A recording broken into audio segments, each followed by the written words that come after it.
आज मैं आपके लिए एक बहुत ही इंटरेस्टिंग टॉपिक लाई हूँ। मैं आपसे प्रश्न पूछती हूँ कि अगर आपको कोई भी नया बिजनेस शुरू करना है या प्रोजेक्ट शुरू करना है, आप सोचेंगे कि आज 22 अक्टूबर क्यों है, या आज 22 मंडे क्यों है, या 23, 24, 3, 4, 5 तारीख क्यों है, और ये मंगलवार, सोमवार ये दिन है। क्या ये सब आप अरिथमेटिक ध्यान में लेते हैं? ज़्यादातर हम नहीं लेते। कुछ जो पक्ष होते हैं पूरे साल में, जैसे श्राद्ध वगैरह है, जब लोग नहीं करते।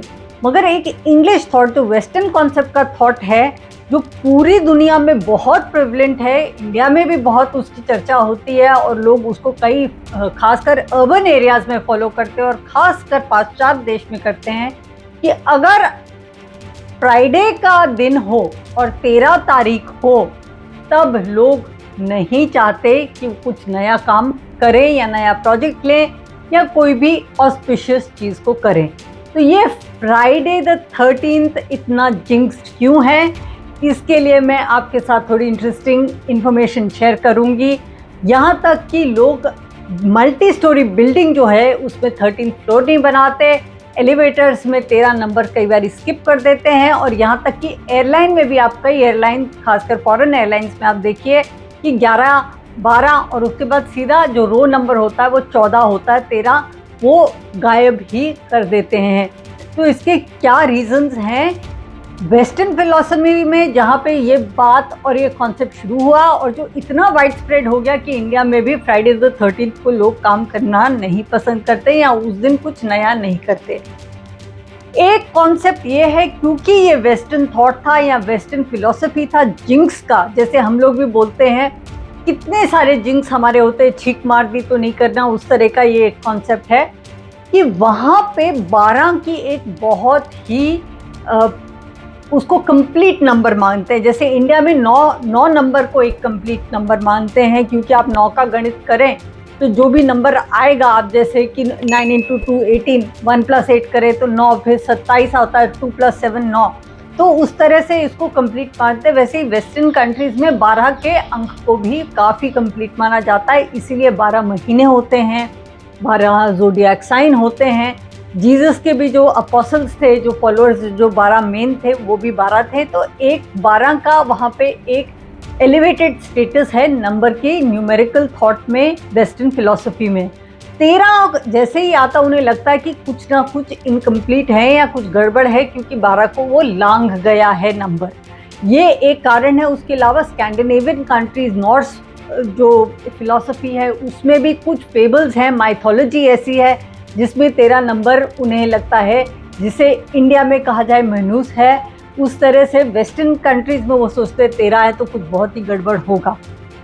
एक तीसरा थॉट प्रोसेस 13 के ऊपर होता है, जो कि कुछ ना कुछ इंडियन थॉट प्रोसेस में भी आता है, और वो होता है क्योंकि हमारे भी 2 पक्ष लगते हैं एक महीने में, तो वो लोग भी वेस्टर्न फिलॉसफी में मून का इम्पैक्ट देखते हैं कि मून का क्या फेज है, और उन्हें लगता है कि जो 13वां दिन होता है मून का, उसमें कुछ इम्पैक्ट आदमी के ह्यूमन ब्रेन पे, ह्यूमन बीइंग की बिहेवियर पे ऐसा आता है, जिस तरह से मून का इम्पैक्ट नदियों में सी पे आता है, वेव्स पे आता है। आप जानते हैं लहरें एकदम ऊंची, high tide, low tide moon के कॉन्सेप्ट से होता है। उसी तरह वो सोचते हैं कि human health, human mentality impact होती है 13वें दिन जो चांद का होता है। उससे आदमी थोड़ा थोड़ा कहीं ना कहीं मेंटल उसका बैलेंस शायद बिगड़ने लगता है, और उसके अलावा वो अग्रेसिव हो जाता है, जो क्राइम होता है उसके लिए प्रोन हो जाता है कि वो क्राइम कमिट करना चाहेगा 13वीं तारीख को। ये भी कुछ वेस्टर्न थॉट है कि मून का जो इम्पैक्ट है वो आदमी की सेहत खराब कर देता है या उससे कुछ ऐसी चीज़ें करवा देता है जो कि डिज़ायरेबल नहीं होती। तो ये जो कुछ पॉइंट्स मैंने आपको बताया, उसके अलावा मैं आपको कुछ एग्जाम्पल देना चाहती हूँ हिस्ट्री से, और वो ये है कि अपोलो द 13th ये एक बहुत बड़ा मिशन था नासा का, जो मून के लिए वो स्पेसक्राफ्ट भेजना चाहते थे, और अपोलो 13 डिजास्टर हो गया। नियर डिजास्टर मतलब ट्रेजेडी होने से बचा, मगर डिजास्टर इसलिए था क्योंकि वो जाना था लूनर सरफेस पे, मतलब मून के सरफेस पे उसे लैंड करना था। मगर जैसे ही यहाँ से निकला 56 आवर्स या कुछ के बाद, उसका जो ऑक्सीजन सिलेंडर था जिसके ऊपर जो स्पेसक्राफ्ट में बैठे लोग डिपेंड करते थे ऑक्सीजन लेने के लिए, वो फट गया।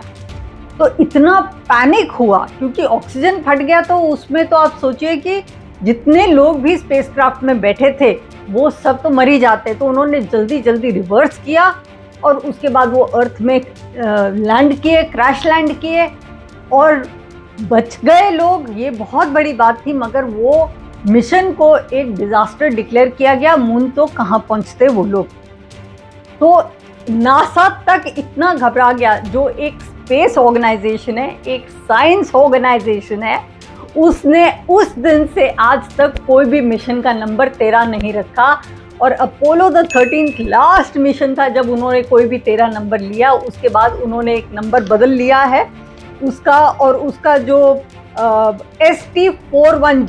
ST41G कर दिया है। जब भी 13 नंबर आता है उस चीज़ को वो लोग नंबर डाल देते हैं।